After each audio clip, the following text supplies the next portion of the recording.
Hey guys, can you hear me?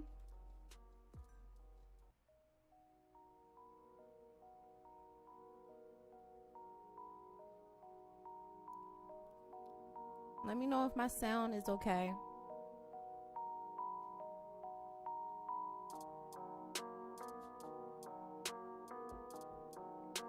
Okay, bet. How was you guys' week? Hopefully everybody's week was good.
Okay. About to get started.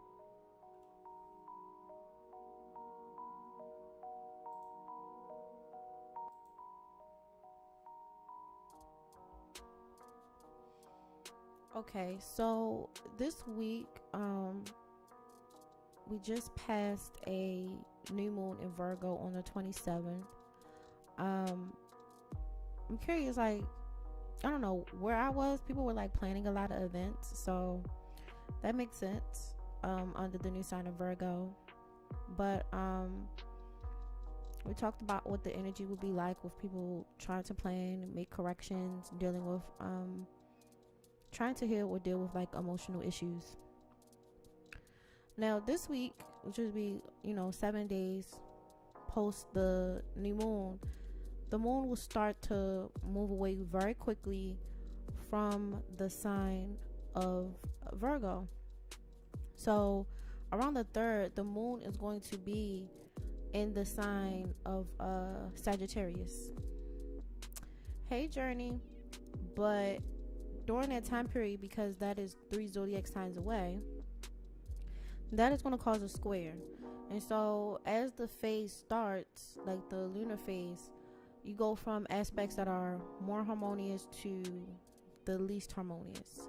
So we talked about last week how people with mutable placements would be affected. As you can see, like, it's going to start to affect those placements.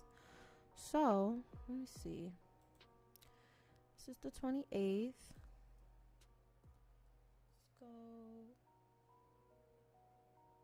Okay, so you see how, go to the day before, you see how you had this conjunction here with the red and blue. The red one is the sun, the blue one is the moon. That's the new moon. If I do this,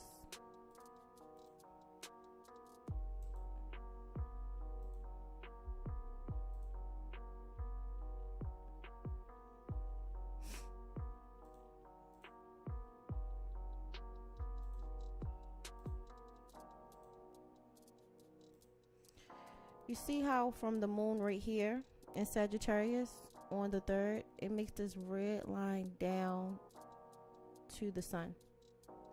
So it was just over there. So whatever you're going to start on these new moons, at some point you're going to start getting friction.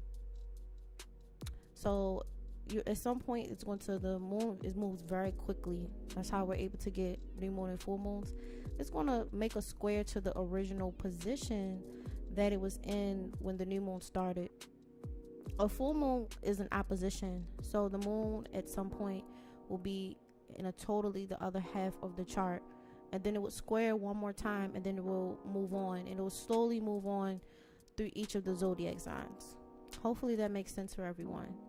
So what we get when the moon is square the sun is you starting to get identity issues, you get life issues, relationship issues, so issues with the opposite sex. You're going to get issues with your identity versus your emotions and feelings, or issues with your emotions versus your willpower. That's what you're going to get this week. Then you have the sun squared Mars. Very confident, very ambitious, but very impulsive. Nobody can tell you how to do nothing. You don't really want, you're not open to other people's opinions, and in theory it can kind of make you selfish. You also are more prone to accidents. Then you have the moon opposed Mars. In that point, you'll be very irritable, prone to conflicts, and you probably should be like off to the corner alone. But you see how before, under the guise of Virgo, we're planning. So we're making plans to do things, or we're making plans to change things. The Mars placement in Gemini is very impulsive. Okay, so think about how a Gemini would act. They'd be very impulsive, superficial. Nothing is that deep. They're not necessarily known for making like deep plans, unless obviously they have something in their chart, but just the general energy of Gemini. Mars is forceful. It likes to take on challenges. It likes to, be adventurous and go out and do things, right? So action. So what happens, we have impulsion and action together. Okay, that's not a good thing. Not necessarily for this. Then when you think about a moon placement, the moon is receptive, is where you find deep love, shelter. It's also where things are hidden. It's where you think about mothers and family, secret love affairs, shelter, nourishment, protection, sorrow, and betrayal, things that are fantasy. Okay, well, what happened? You have Sag there. Sag deals with religious texts. It deals with seeing a big picture. It deals with expansion and a lack of commitment. It deals with a lack of commitment. And so what happens when you have a lack of commitment, feeling loose in the body, wanting people to be themselves, open up a space for people to be themselves, versus in combination with, learning to be yourself. Okay, when you put those lack of commitment, impulsive, kind of being a free-spirited thing, going with the flow, jumping on anything, because the Mars and Gemini is an impulse issue, what you're going to have, those don't really get along well. And actually there are opposing signs. So both Gemini and Sag are both curious, but in different things. Gemini, even though they're superficial, they will try to pay attention and be mindful of certain details because they will quick learning. A Sag deals with like generalized learning and more of like the principle or the idea or the philosophy of something. It's not really known to be specific. The reason why it's going to be squared Virgo, because Virgo requires specificity. You cannot be just willy-nilly with it. And so because of that, even though it's technically, which we call like the sign is like a T-square, it actually does help the placement. But this is what I talk about when you move through the phase and you'll slowly start to get the opposition that you integrated. So I know people tell you, like, sometimes you watch videos and they be like, oh, manifest or make sure you set plans and intentions on a new moon. But what they fail to teach you as the phase continues through the cycle is that while you're going through the cycle, these signs are going to get into oppositions, and the oppositions are very specific.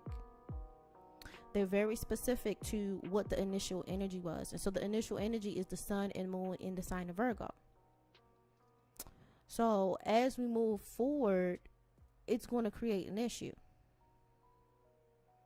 So they don't tell you, like, if you kind of know how to map it out, you can kind of like brace for when the opposition will come, and in general, what kind of opposition will come. Because technically speaking, an opposition with the Sag and Gemini placement can technically be seen as publication or publishing issues with publishing or media, issues with the body, probably either leg injuries or the lower half of the body, or things to deal with spinal cords, the brain, the shoulders, or the hands. things like that. You can be very specific with what the placements are, but when people try to do the whole manifestation thing, they aren't very specific about as the phase go on, all of the phases the moon makes from the original, I guess you could say, manifestation, or the new moon that you would pick to start these things or initiate these things, they aren't harmonious. All of them are not harmonious. So you're not prepared. And matter of fact, like, a full moon is a whole hard aspect. It's an opposition. It's not a peaceful placement. It's hard. You would consider it a hard placement. It's an opposition. It's actually the hardest you can get. So I don't know, like, maybe because I think of it differently, like when people teach these types of things, but I'm like, bruh, like, you know, like the kind of the thing is going to make is going to be harsh. These are harsh placements.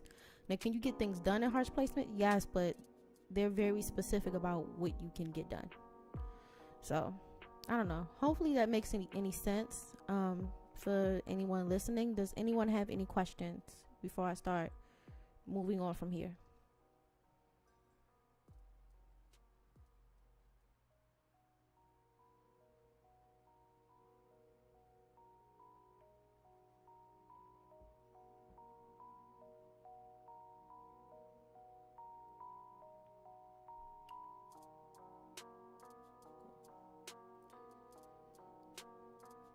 All right. So, you guys can put your rising signs in the chat, and we'll just get started with that. And anyone who obviously comes late or whatever, you know, you get in where you fit in.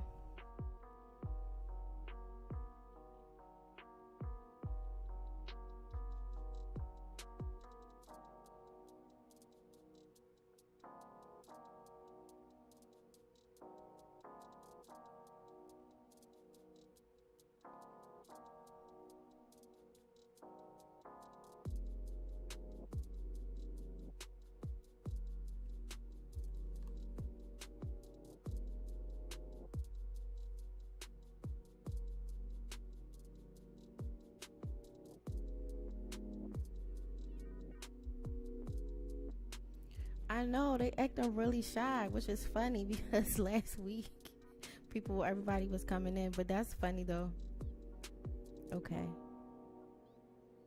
But guys, this are for rising signs. If y'all don't know y'all rising signs, you know, let me know. But it's for rising signs. I'm not doing it for the sun or the moon.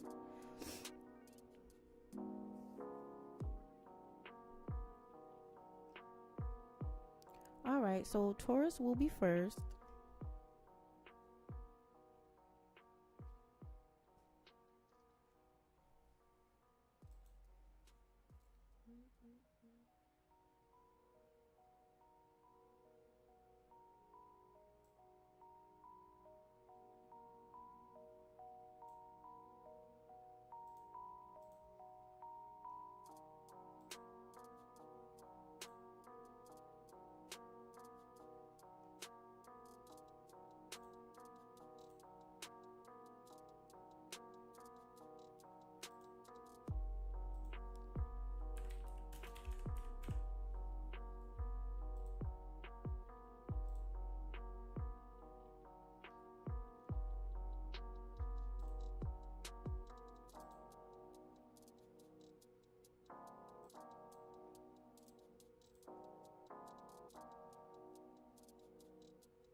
Oh, what can get done with the moon placements, or as you go through the cycle?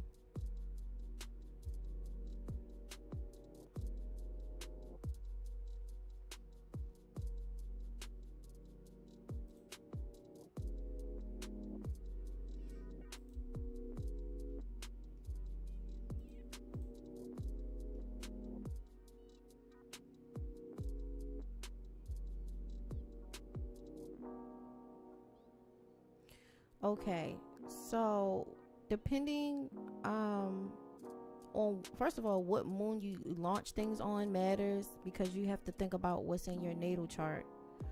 So there are certain placements that are more favorable for other things. And so for instance, like, okay, the new moon in Virgo was the 27th. Okay, so what I was like, okay, Great for getting things done, starting therapy, blah blah blah. But what if your natal placements that are in Virgo are harsh or they are not favorable? So you will have to consider what's already there before we start to make plans, because what I like, the transit that I tell you guys is generalized. You get more and more specific the more you know your chart. So the more you're familiar with your chart and you can start to layer these things over top of each other, you get very specific about what you actually can and cannot start. You know, so there are certain placements, like, I don't know, that make people very sick. So what if you had Chiron in Virgo, right? And so maybe your health doesn't do the best, or maybe, you know, you really do get true healing there, depending on how the Chiron is aspected from your natal Virgo. But it really depends. I can give a generalized thing what the general vibe would be and what it would be favorable for. But to get very specific, you would have to know what's going on in your chart. So these are just like generalized, like the vibe. I guess you call it like a vibe, but like it's just general, you know. But the more you know your natal chart, the more you can be very specific about what you can and cannot do. Hopefully that makes sense.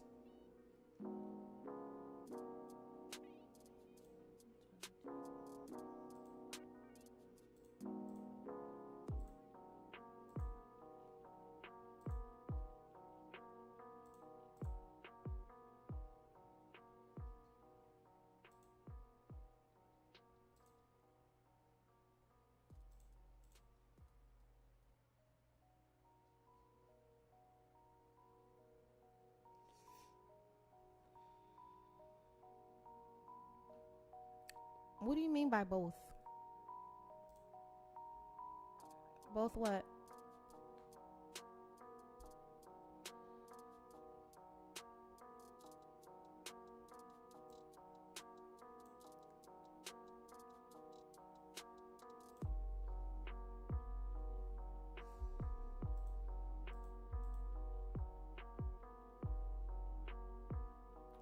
Chart you're using is in Patreon, right? Yeah, I posted this website, Dion, to Patreon.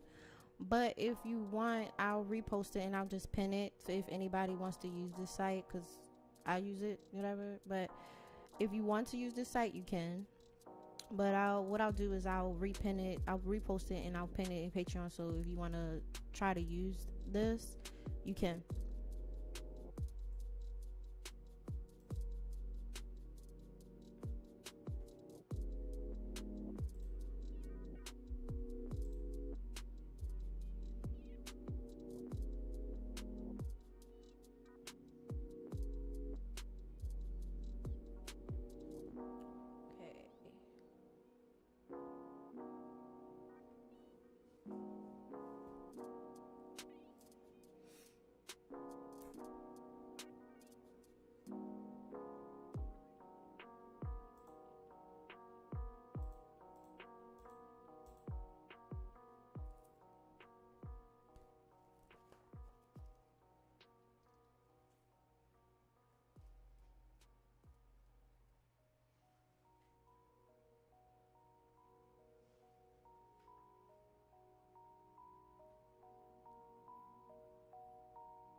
Are accurate computer generated charts? Oh, how accurate? They are accurate, but I will say this: when you are doing them by hand versus doing them like this, there is a flow that you get into where you can start to like really understand how the planets are moving and how they're going to aspect each other. They don't really, it's kind of not, they're getting better with the software, but sometimes I kind of like to kind of just do both. But sometimes they're very exact. I guess that's the best way to say it. Like, so sometimes if you're not being careful, they focus on exactness, or when the placements are going exact and not the general flow. So like, for instance, Remember last week when we talked about, okay, if you're in this range, you could get hit, like, okay, this will probably affect you. So sometimes when dealing with software, depending what you're doing or what you're looking for, they don't necessarily brace for those type of things unless something is there. So I hopefully that makes sense.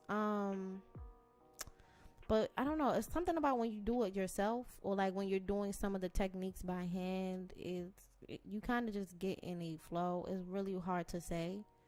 It's kind of like when you finally got a calculator after learning like your multiplication tables. It's like inevitably some of the tables you probably will forget, or you won't be as sharp in, or there's a natural flow that your mind just won't think of anymore, because it's kind of the price of convenience. So hopefully that makes sense.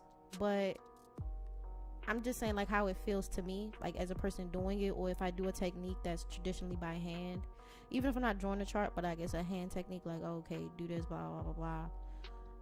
It's different. It's different. Like you think about it differently.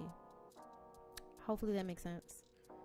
Like, I'm trying to describe it the best I can, but yeah, it kind of you do get ease. There's an ease you get with the chart, and you do forget certain things, or I feel like you're not always in pocket all the time, but they do exact placements. So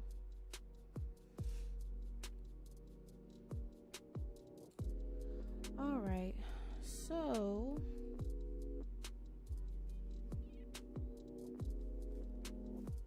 hey Tay.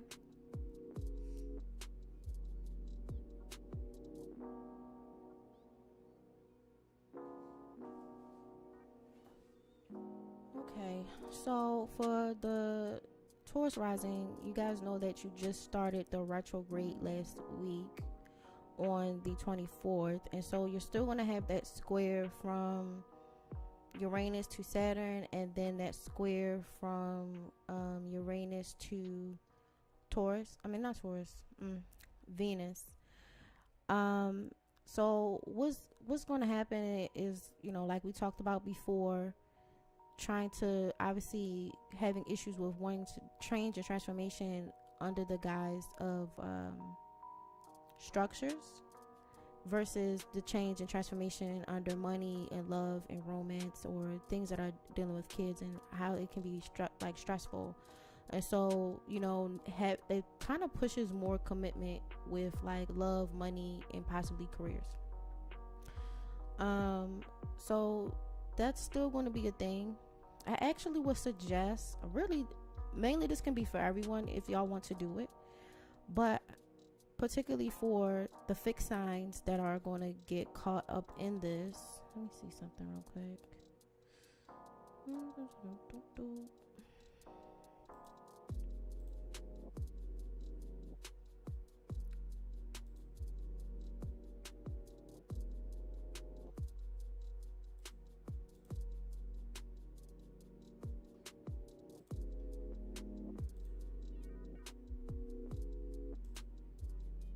Okay.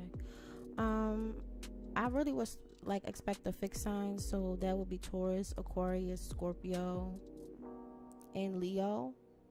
Anyone else can do this as well, because I don't know how your charts are, your natal charts are. But this right here, this Uranus transit, that's gonna be retrograded until I think January or December. Yeah, January of next year. And it's going to go all the way back to 14 degrees.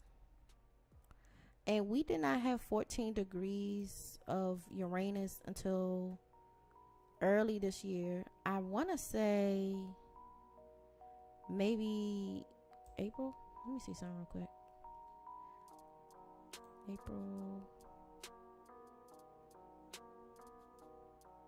April. Yeah, till like April.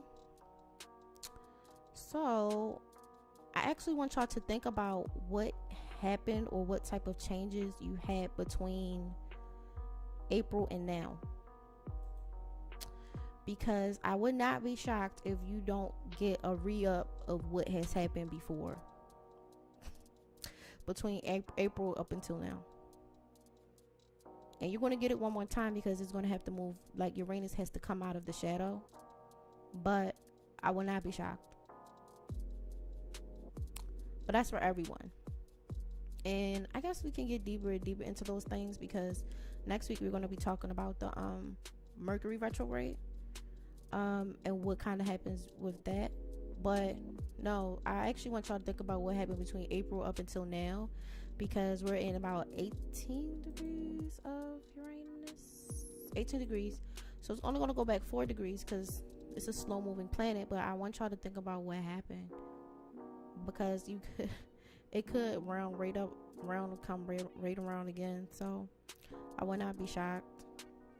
But yeah, just trying your MC, having freedom at work, uniqueness at work. Let's see. Oh, it's kind of almost. Could be meeting new people, maybe a new people at work.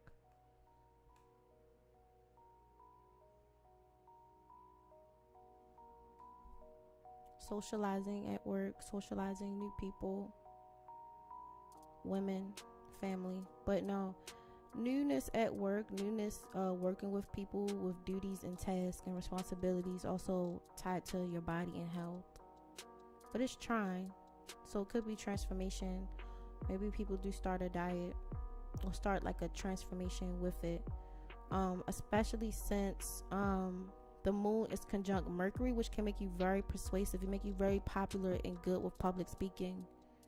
Emotionally intelligent. You're very sharp. You're very, very sharp. Let's see. Yeah, you guys still have the Venus thing going on that we talked about last week. And the Uranus is still in a positive aspect to Lilith in the 3rd house. So whatever this non-conforming in communication and speech, and non-conforming even in places that are hidden, that are tied to your home and family, like being rebellious, taking on challenges, wanting freedom, dealing with taking on I guess you can say survival, or really being mysterious and dealing with your sexuality and arousal.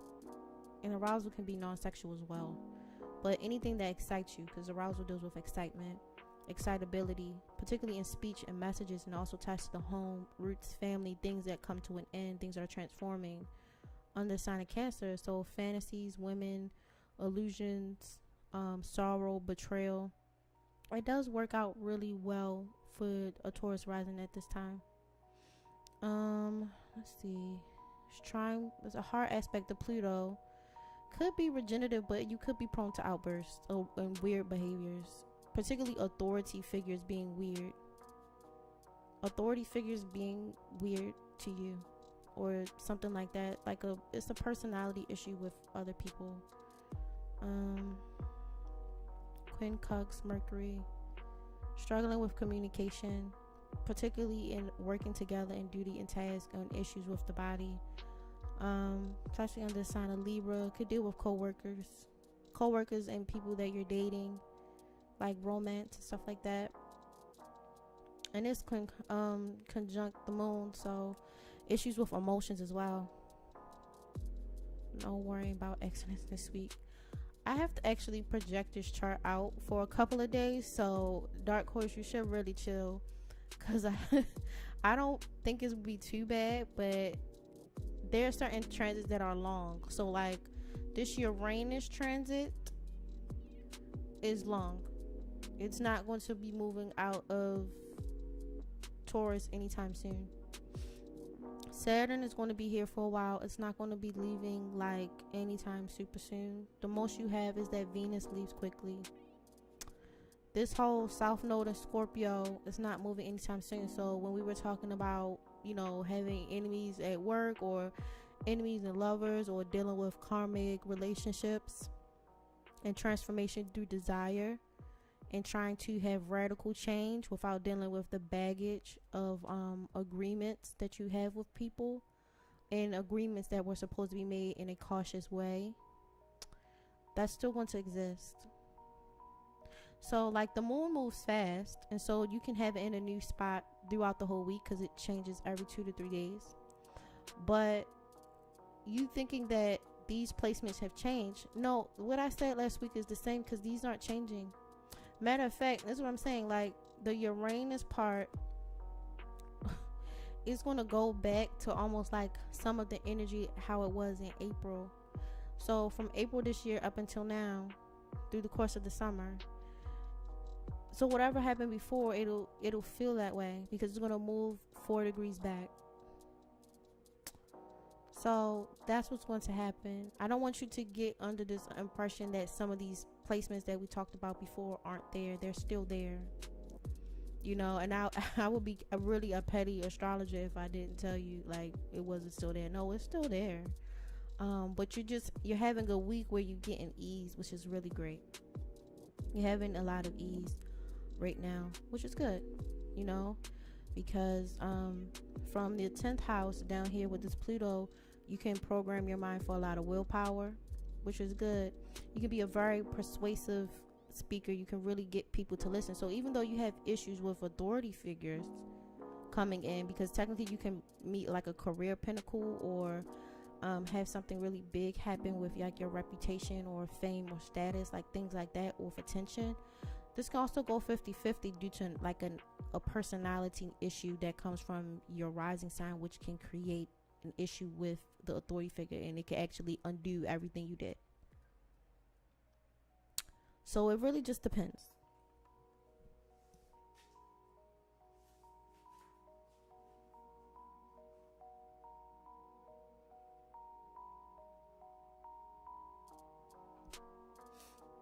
But yeah, with the moon here too, you also can really deal with a lot of deep-seated emotional issues, especially as it ties to resources, authority figures, and dealing with tough luck or hard issues that you had to do growing up.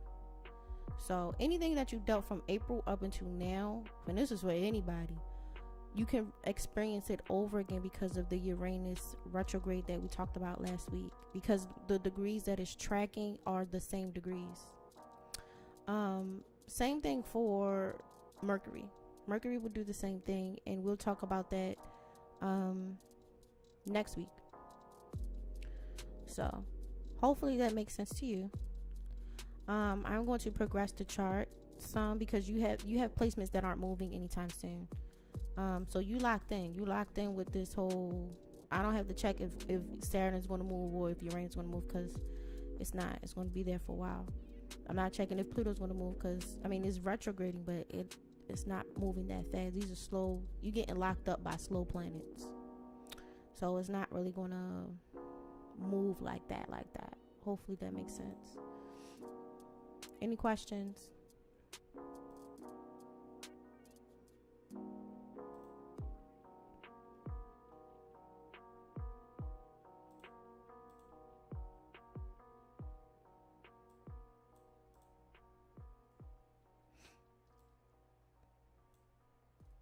Okay.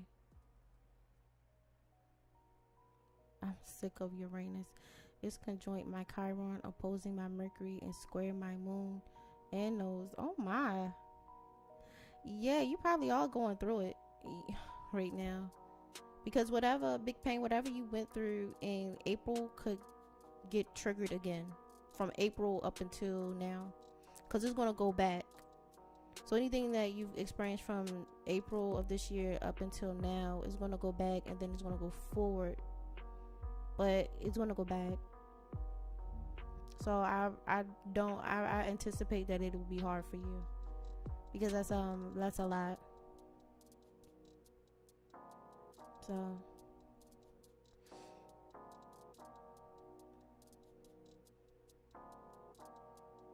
let's see.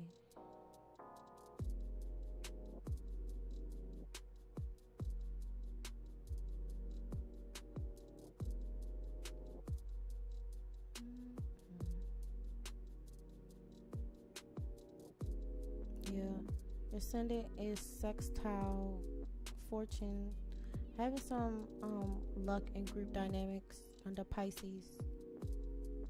Creativity, oneness, unity, enemies as friends, friends as enemies. being caught in traps, not seeing things clearly. You'll have luck there.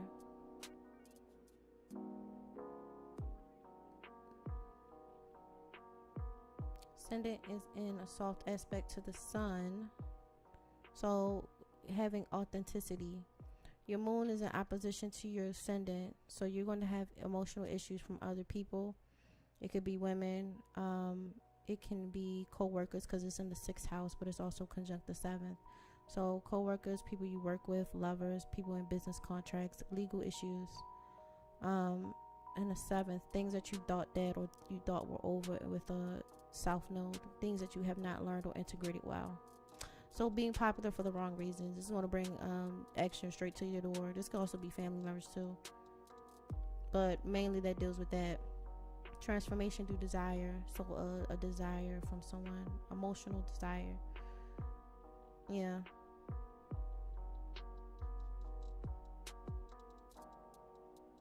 Let's go to,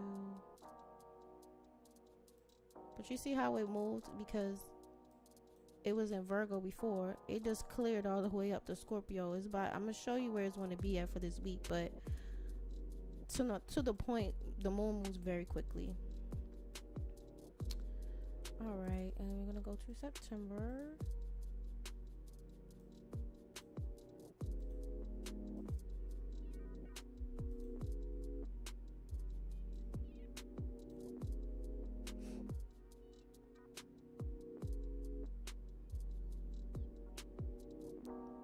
Okay, so here, because of what's happening, you have Mars in your 1st house. So very irritable, very action oriented, very impulsive and emotional, but it makes a soft aspect to Jupiter. So you're going to want to start things, but you have to make sure that you can see things clearly.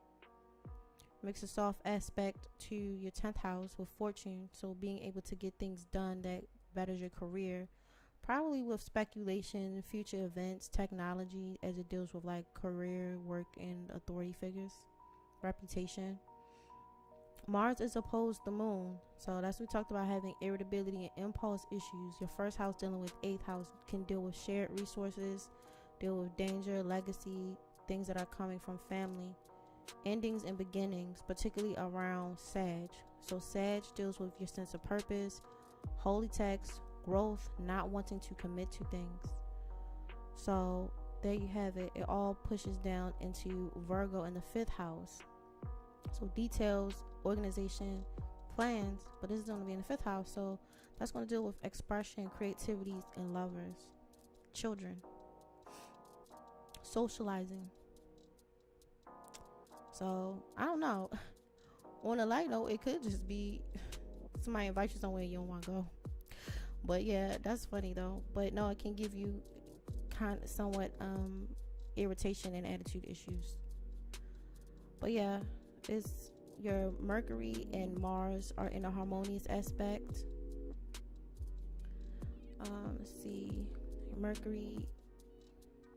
No, your Mars and your Sun is in a hard aspect, having to deal with selfishness or not wanting to listen to people. Very impulsive, very pushy.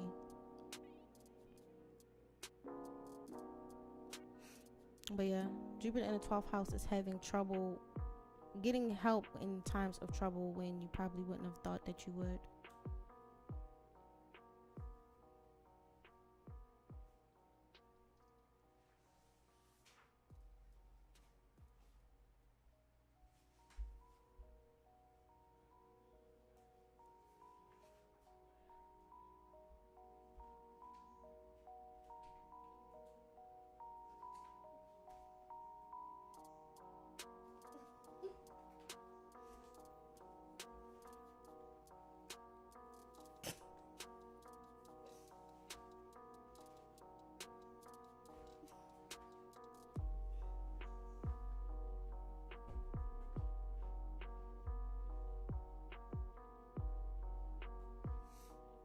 Anyway,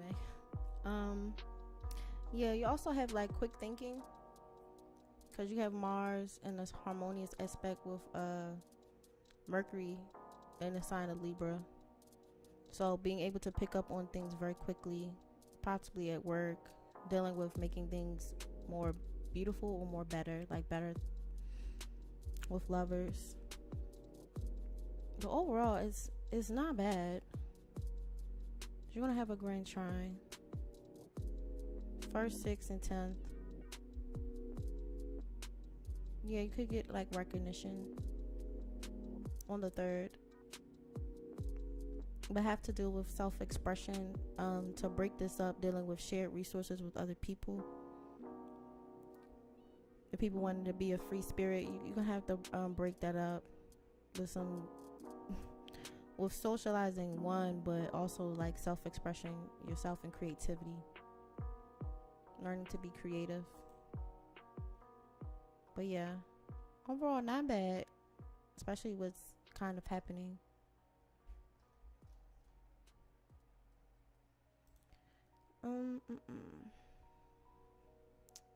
Any questions before I move on to the next one?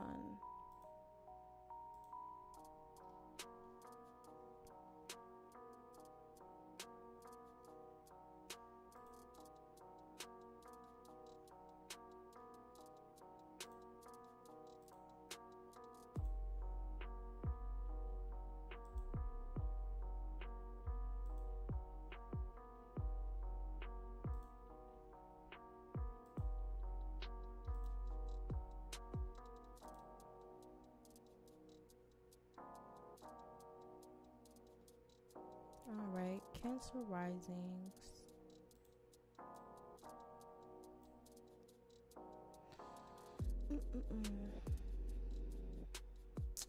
Yeah, y'all still have Lilith in the 1st house, and that's not going to change like soon anyway.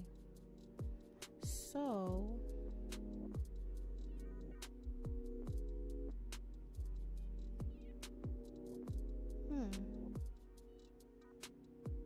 you guys are in a T-square. You guys are going to okay.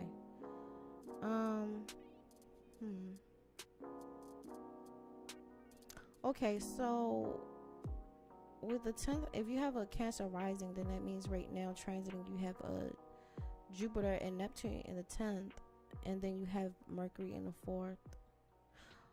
So when you have Jupiter in the 10th, it's like lucky for your career and your reputation. It's good with authority figures, but the downside is you have Neptune here, and so it can imply deception. It can imply like something you're not, things aren't what you think it is, basically.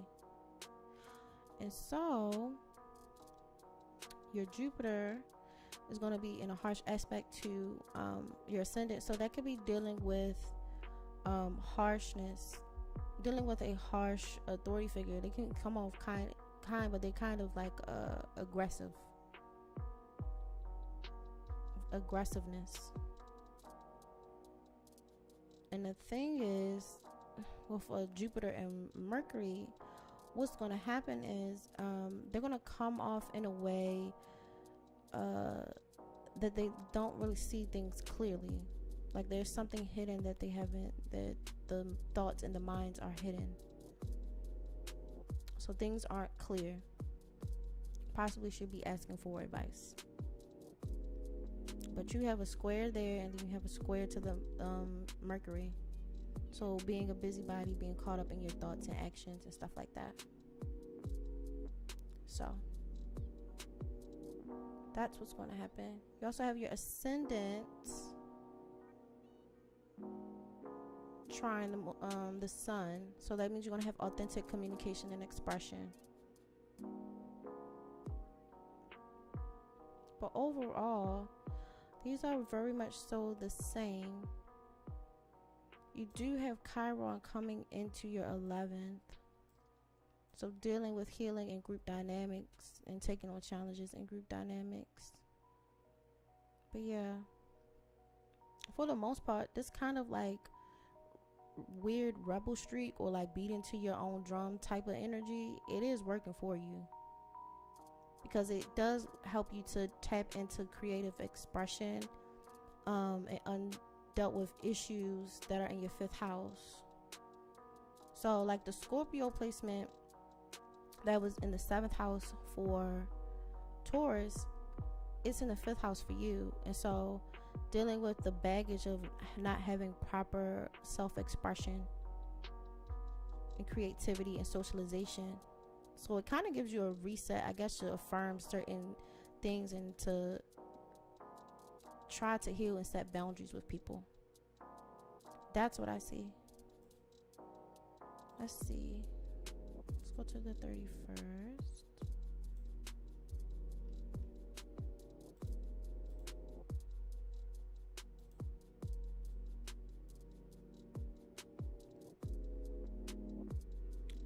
Yeah, it's pretty much the same.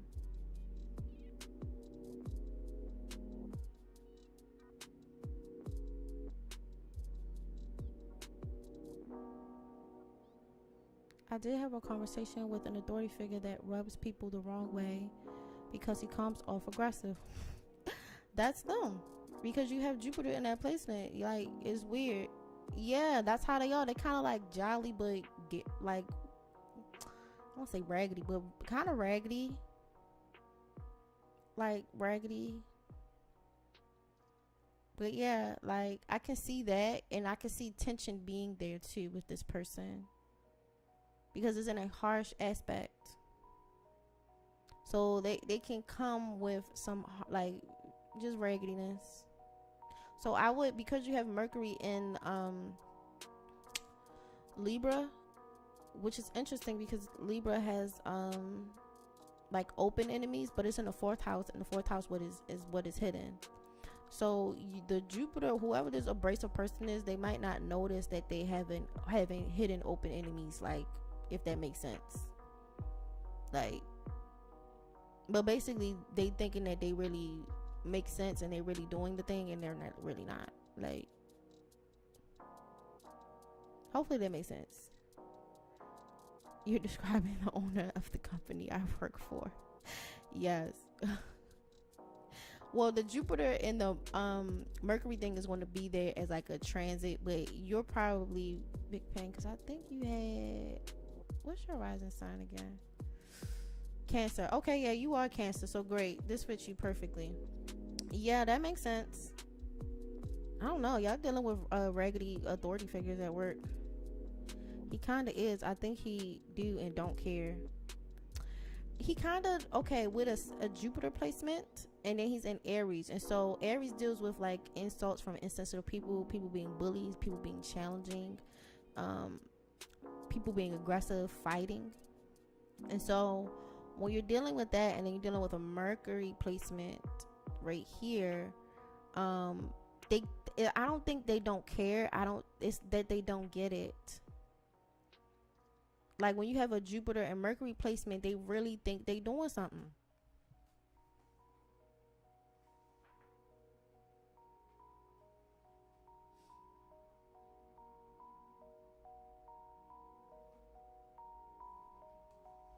It's not that they don't care, they don't get it.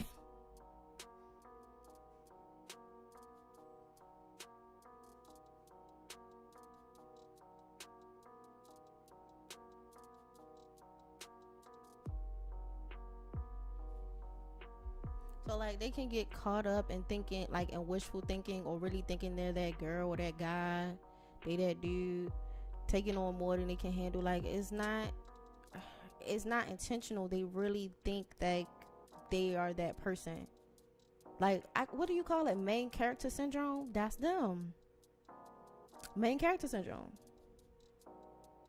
It's not that like these people are. Now, also, I also want to just specify that Jupiter also has a placement where it can also rule like drinking, like overindulgence, so like drinking in excess and eating in excess. But no, like, they really, it's not an act. He really is that way. So I don't, but it puts people who are Cancer placements in a bind, because it's going to, you keep being yourself because it actually breaks up the energy, but It's nothing you really can do. People complain to him. He act like he don't care. Is it because he a Caribbean man? I'm dead. It could be, depending where island he from, because some of them do act like that. But you do have Mercury in the fourth, so like hidden things that you keep in secret, family, you know, hidden, like things that are hidden. So yeah, if that's in Libra, it can be like a hidden lover. Wanting to care for home. I don't know, like a lover in the house. Making the house beautiful. Redoing the house. Something like that. But it's not an act. That's how he really believes it. They like whoever these people are for you in Big Pain, like they really believe it. Like, you know. So let me see before I go to the other day.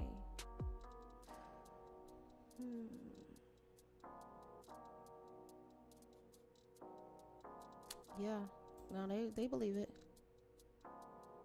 All right, go to September.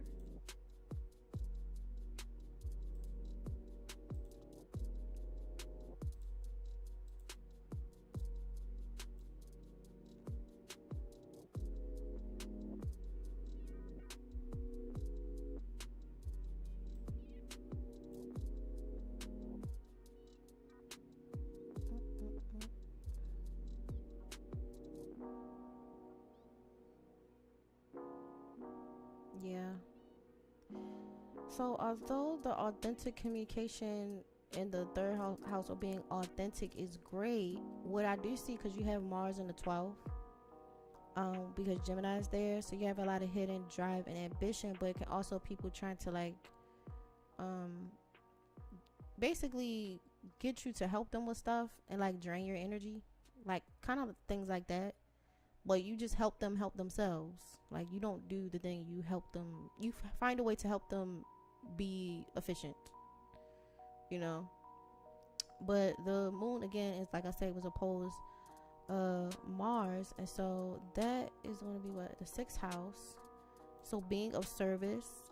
Okay, so when you have the moon in the 6th house is like work feeling like home, or family, work, family.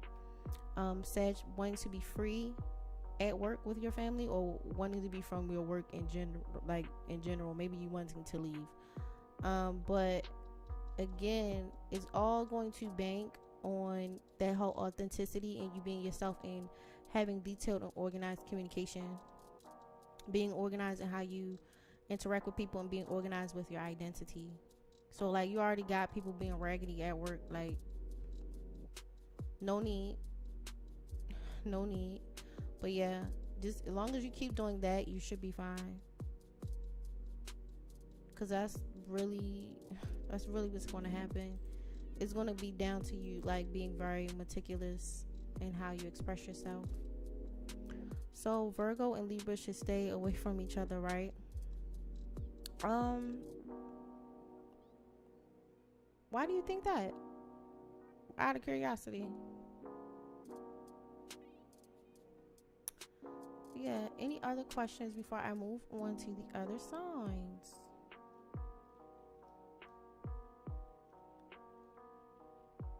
So after that, we're going to move to Capricorn and then Aquarius.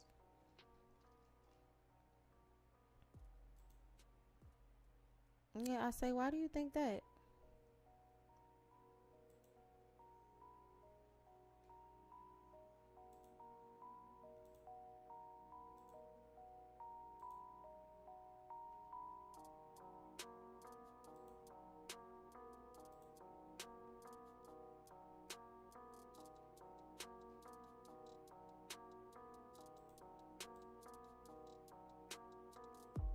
Alrighty.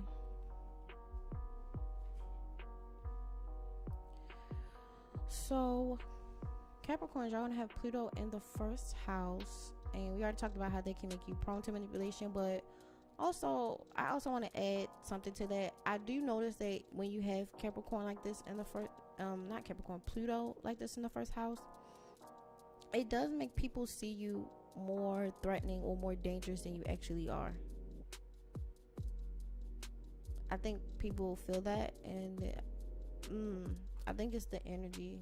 But I do notice sometimes when I see people with this placement, they do know having issues because people can see them very threatening.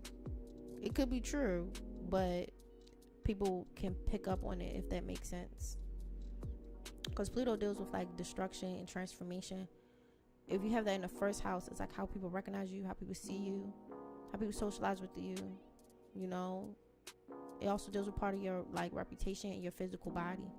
So people can like really see you and really see like an issue or see you as dangerous. So regardless if it's true or not, because they could be picking up on something obviously, but now the placement does make you prone to manipulation and power dynamics, or being in authority somewhere, having a lot of willpower, having the propensity to destroy things if you wanted to. But you see my point. Okay, so your ascendant is squared Mercury, so struggling to communicate your sense of purpose, struggling to think about faith, having issues with faith. And since it's in Libra, it could deal with like faith in like things that you find beautiful, faith in your choices, having an issue with the choices that you make. It is trying the sun, so that means you're going to feel authentic and have authentic actions. It's quincunx Mars, issues with actions and self-expression, particularly around because Gemini has like a popularity thing you can low-key tap into. Well, being social, being popular, like a little social butterfly. It can also deal with like retail, selling things, buying things, learning things quickly, talking, writing, speaking. So some of the Mars action, like acting out these type of principles, can be an issue based off of your personality. Then you have Jupiter in the third house, so it's in a harsh aspect to your ascendant. So that does give the impression that dealing with aggression in like speech and how you communicate.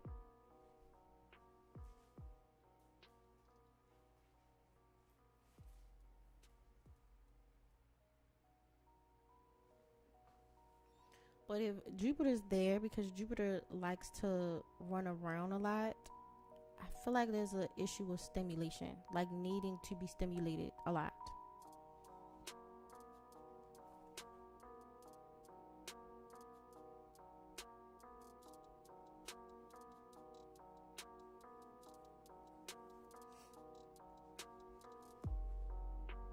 But yeah, needing a lot of stimulation.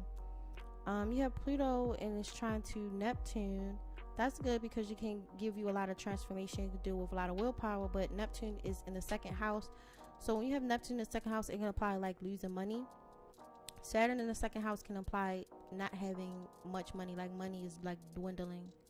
So it's a very harsh placement for like not having money or issues with money or issues with resources.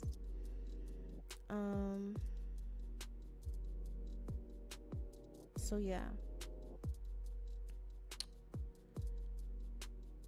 don't want to go into details. Someone's already in the hospital. I say, well, I don't know when you came in or whatever, but I'm only doing the rising signs. So if you're listening, if you know your rising signs, you would just listen to when I go in or start to talk about the rising signs. If you don't know your rising sign, that's fine. You know, can figure that out for you. But yeah, I'm only going in on only doing the rising signs.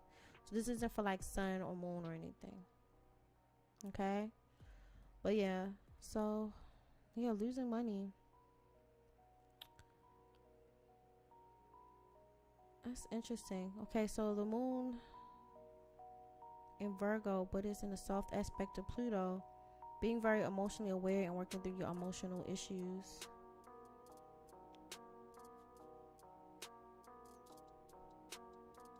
Transformation through freedom, especially at home. Endings and beginnings. Endings and beginnings, relationships. Ending and beginnings with feelings. That's interesting. Wanting hidden freedom. Wanting to change things that are the hidden status quo.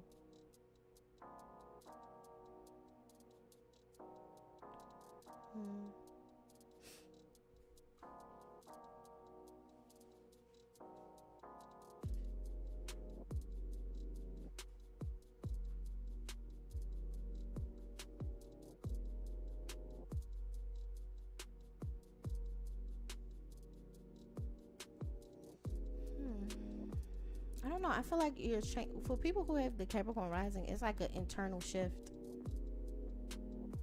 like internal changes. That's what it feels like. Yeah, it's like an internal shift. Pluto in a hard aspect to your MC, so again, could have a. Technically, this is good for your MC because it means you a go-getter, but it can also make you prone to like outbursts and issues with your career or your reputation for having outbursts and things like that. So yeah, let's see.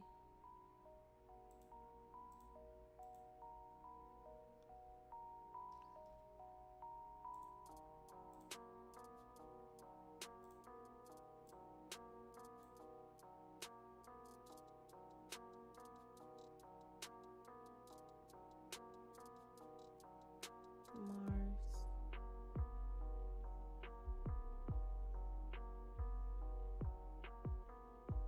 Yeah. So it seems like there's going to be a desire for freedom, but while you also care about what other people think about you, you care. You think you care about how other people see you. So being irritable about your self-expression and your feelings, and you care about how other people view you and how you express yourself.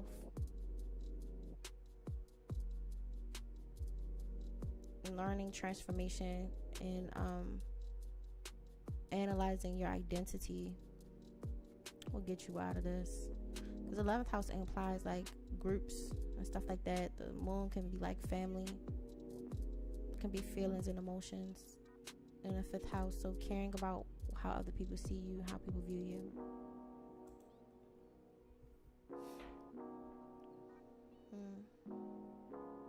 Any questions before we go to the next sign? Because the next one is Aquarius.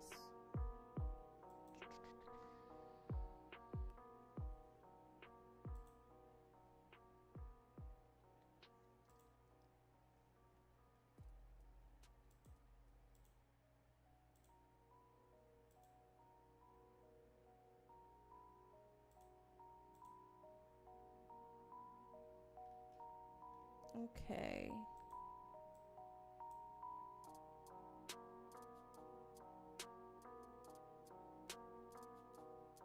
Being very driven. Still have the responsibilities, still have the issues with the co-workers like we talked about before with other people, and wanting more commitment, wanting them to do more, wanting people to get serious.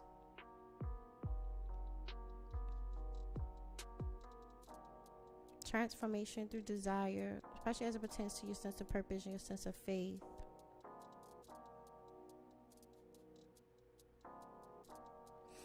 Transforming communication and speech like we talked about before.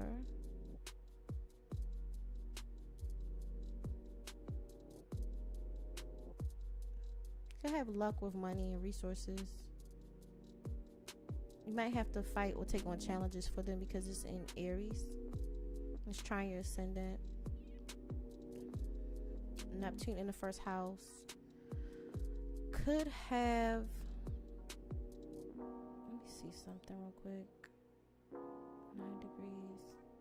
Could have some issues with identity issues coming in and not knowing who you are, but it can also prove to create some issues with money and funds as well. There could be some confusion at work as well, which actually could go in your favor. So it can make you creative too.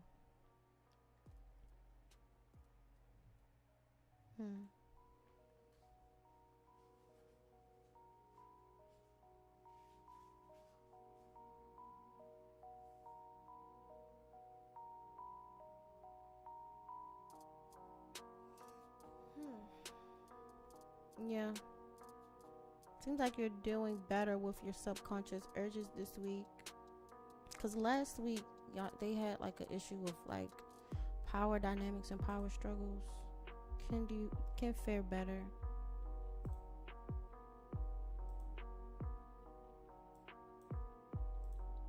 Let's see.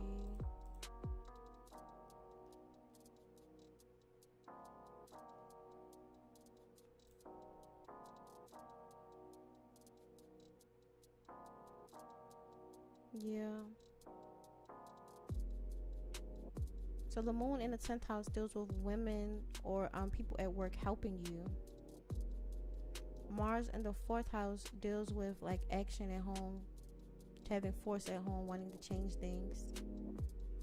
You have the sun in Virgo and the 7th, so dealing with people who are detail orientated. It could be like a woman who, like a coworker or a friend or whatever, that's like very detail orientated, that's going to help you with tasks to get things together versus like what's hidden and what's like extroverted. Yeah.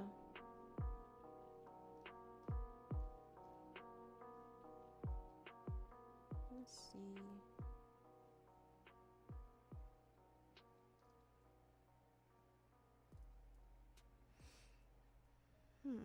Let's do a Sag rising. Any questions, guys? Any questions? We're about to do Sag.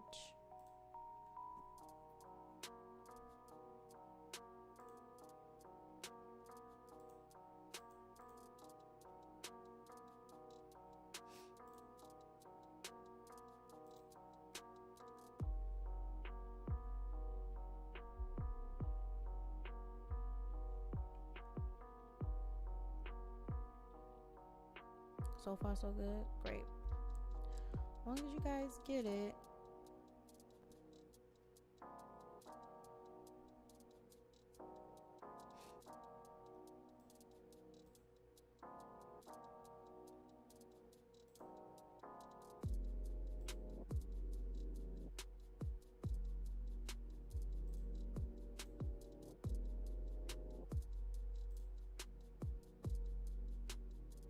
Hey, Queen Vana.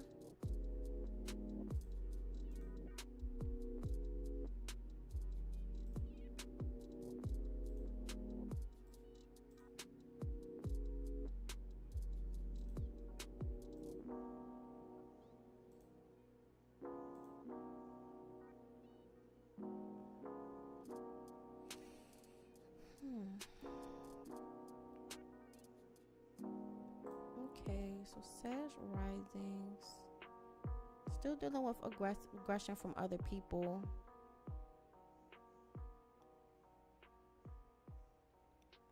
Having a lot of aggression.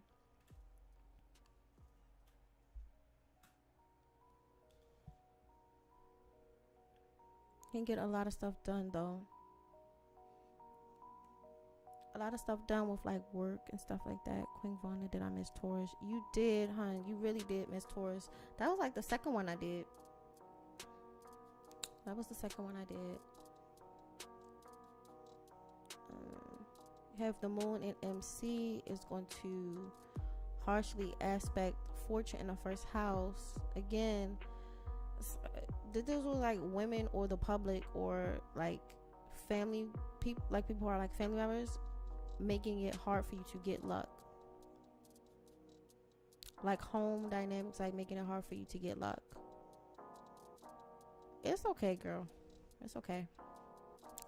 But yeah, like it makes it hard for people who have Sag risings to get luck because of this. Soft aspect Venus. Venus in the ninth house. Sense of purpose, a love of life. Money with religion, faith, publishing, media.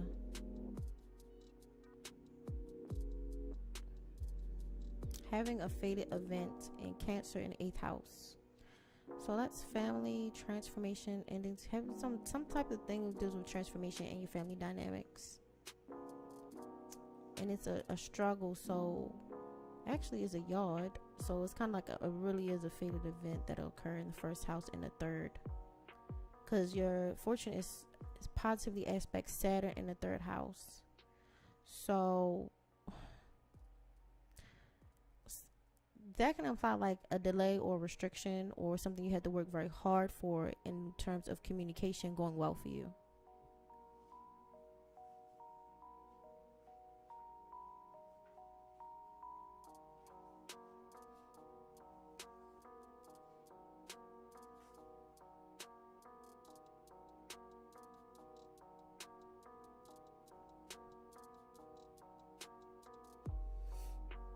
With Saturn there, it can imply that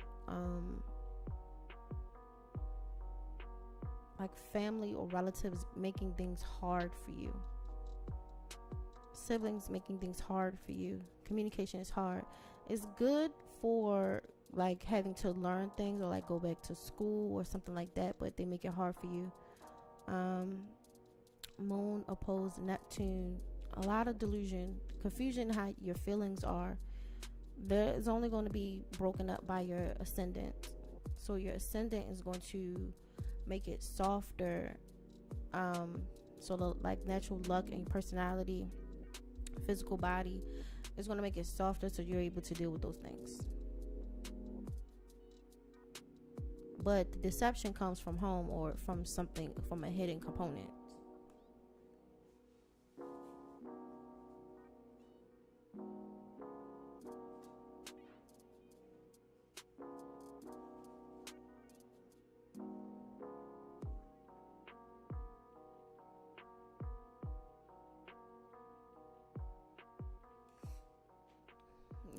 So it can be like confusing emotions or confusing family dynamics. That's interesting. Because the Sagittarius are supposed to be grounded right now. But whatever this is going to be confusing for them. It's going to be very confusing for them.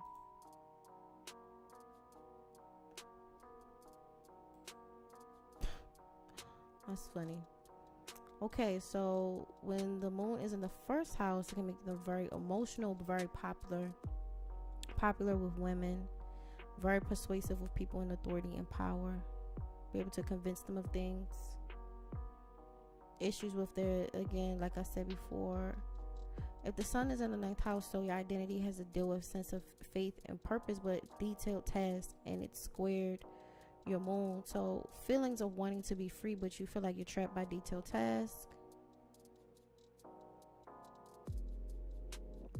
Good for healing, good for luck, growth, and expansion. Deals with spirituality and tapping into, I guess you could call it like a spiritual warrior kind of thing, or like that type of like idea, or being a trailblazer, particularly at home or in hidden aspects. But yeah, by this time the moon is going to be squared luck. So again, family being an issue, getting in between luck and communication. Messages, going back to school, could be relatives. Identity is opposed to it as well. And it's in the sign of Pisces. And Pisces is more open and more expressive and creative. It's not as rigid. So that's interesting.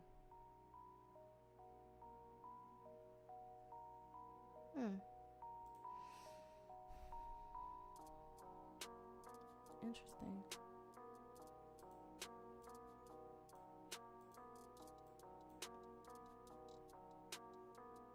But yeah, this is going to deal with the first 6th and 9th house. struggling to feel a sense of purpose in your work and your daily duties. I'm gonna feel like luck might not be where you on your side at the time.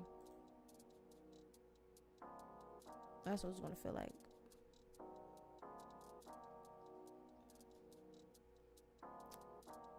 Let's see, Gemini.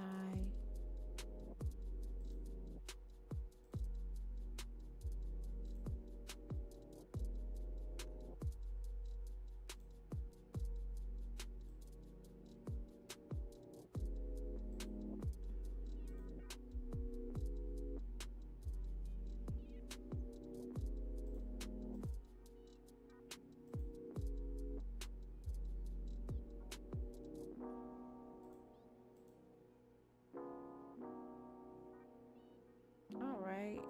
Still have Mars in the first house for Gemini rising.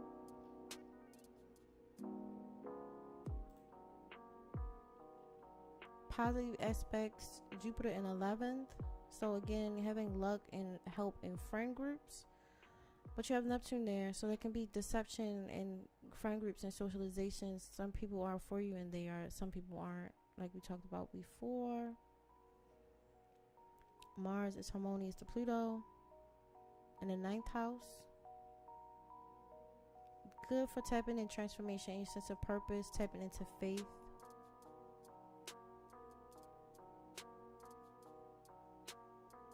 Something about you being very persuasive and like emotionally intelligent is going to trigger the deception in others, or trigger the illusion in others. It's something about that. It'll also trigger the help in other people. Don't worry, like they'll help you.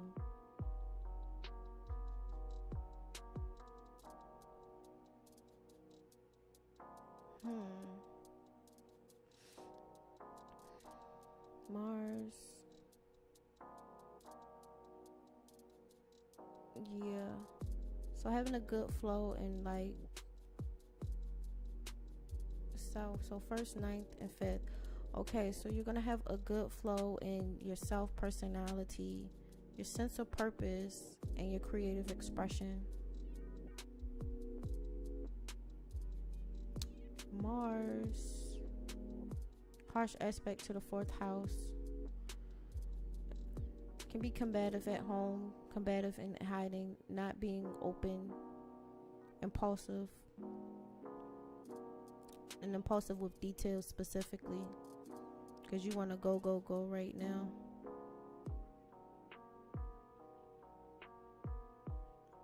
Faded experience and Libra in the 6th house, so could be legal issues with work, lovers that you work with, struggling to work with lovers,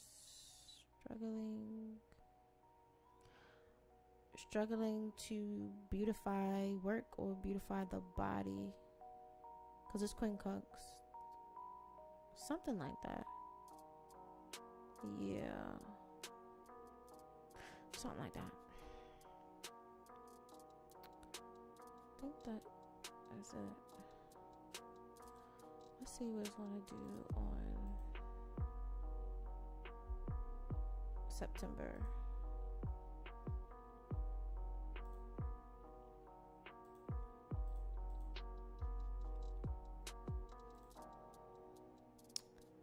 Let's see.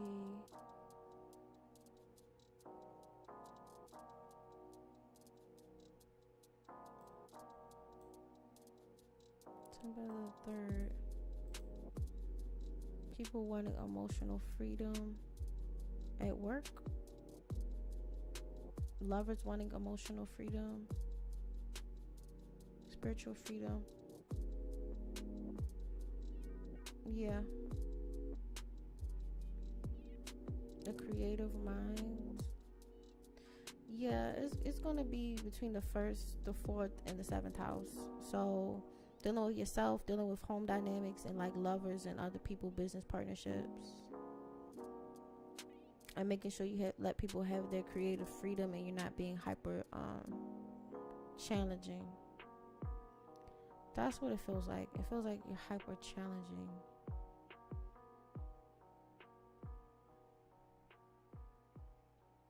Yeah.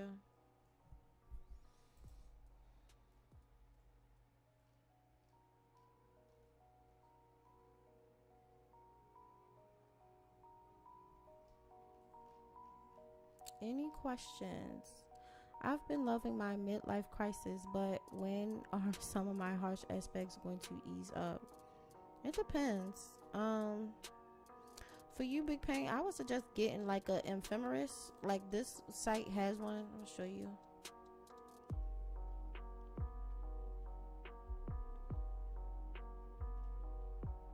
Okay, see, this is ephemeris, and so it's going to tell you when the degrees are.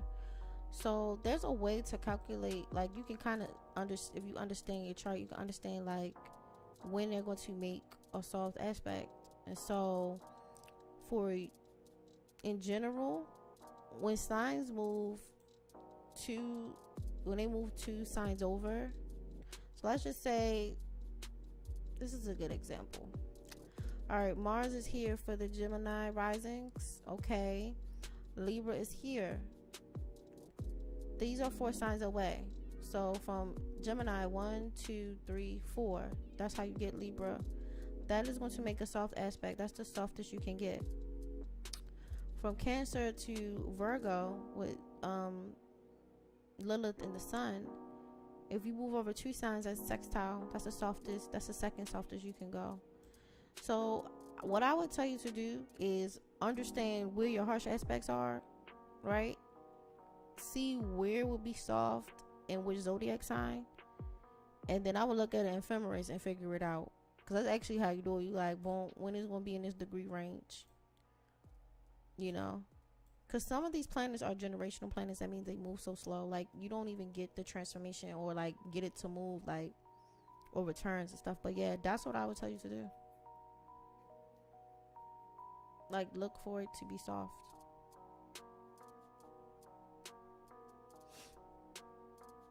Any other questions?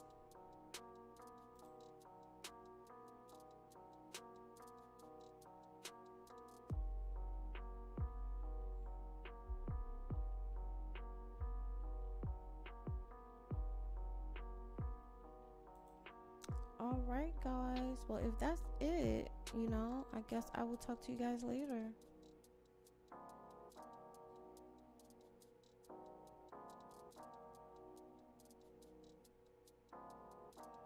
Okay, y'all. Y'all be safe. Y'all have a good evening and have a happy Sunday.